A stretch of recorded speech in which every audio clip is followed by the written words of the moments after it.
Good morning. India technical training centre में आपका स्वागत है। और आज क्लास है हॉट एंड कोल्ड एसी। और आइए जानते हैं कि हॉट एंड कोल्ड एसी में जो मैं उपकरण का यूज करता हूं, जो पार्ट्स का यूज करता हूं, उसका नाम है four way valve. Four way valve का यूज कैसे होता है, कहाँ होता है, क्यों होता है, उसके बारे में आज हम लोग जानेंगे। तो जैसे कि सिस्टम में हमारा रेफ्रिजरेशन साइकिल होता है, जो हमारा कंप्रेसर से कंडेंसर कॉइल में जाता है, उसके बाद फिल्टर में जाता है, उसके बाद कैपिलरी ट्यूब में जाता है, उसके बाद इवेपोरेटर में जाता है, फिर वापस कंप्रेसर में जाता है। जो साइकिल चलता है वो नॉर्मल हमारा जो गर्मी के मौसम में यूज करते हैं एसी, उसमें हमारा ठंडा हवा प्राप्त होता है, ठीक है। लेकिन वही एसी, सेम एसी, अगर मेरे को ठंडी के मौसम में गर्म हवा चाहिए होता है तो उसमें एक फोर वे वाल्व लगाकर हम उसको गर्म हवा प्राप्त कर सकते हैं। आइए जानते हैं कैसे यूज होता है इसको और कहाँ यूज होता है।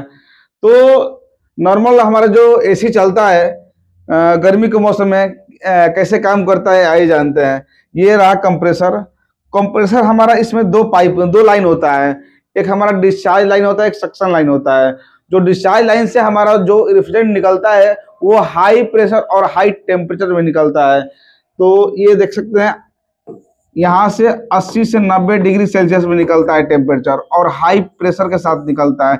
जब यहाँ से निकलता है तो हमारा नॉर्मल हमारा एसी में ये डायरेक्ट जाता था कंडेंसर कॉइल में, लेकिन मेरे को अगर फोर वे वाल्व से हमारा उसमें गर्मी के मौसम में चलाना होगा तो यहाँ से हम इन कराते हैं हमारा डी पाइप में।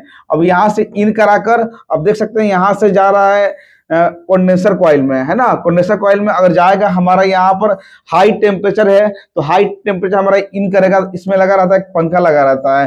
जब पंखा चलेगा तो वातावरण का हवा 40 से 45 जो होता है वो खींचकर और जो इसका हीट है इसको बाहर करता है। और उसके बाद ये फिल्टर में जाता है, फिल्टर के बाद कैपिलरी में जाता है, उसके बाद कूलिंग कॉइल में जाता है। तो कूलिंग कॉइल हमारा क्या होता है, ठंडा होता है, और जो ठंडा होने के कारण रूम का गर्म खींचकर ये ठंडा हवा करने का काम करता है। फिर ये वापस ये वेपर में होकर ये वापस चला जाता है कहाँ, कंप्रेसर में। तो आइए जानते हैं सेम ये प्रोसेस है। अगर मेरे को गर्मी ठंडे के मौसम में गर्म हवा चाहिए होता है तो ये हमारा four way valve air condition AC में, विंडो एसी में, स्प्लिट एसी में लगा होता है। अगर उसमें लगा ना हो तो हम उसको लगाकर हम उसको ठंडा के मौसम में गर्म हवा प्राप्त कर सकते हैं। तो आइए जानते हैं ये कहाँ यूज होता है। ये जो यूज होता है हमारा कंप्रेसर के बाद यूज होता है।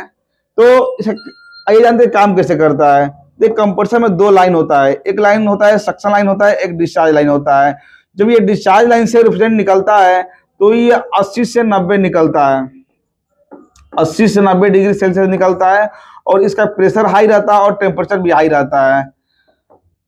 तो जब यहाँ से प्रेशर निकलता है तो इसको हम डायरेक्ट इन कराते हैं कहाँ पर, फोर वे वाल्व में। तो अगर नॉर्मली जैसे कि हम लोग गर्मी के मौसम में एसी चलाते हैं तो कंडेंसर कॉइल से जो हमारा रेफ्रिजरेंट निकलता है हाई टेम्परेचर में जाता था कंडेंसर कॉइल में। लेकिन यही ठंडे का मौसम में गर्म हवा प्राप्त करने के लिए एक फोर वे वाल्व का इस्तेमाल करते हैं।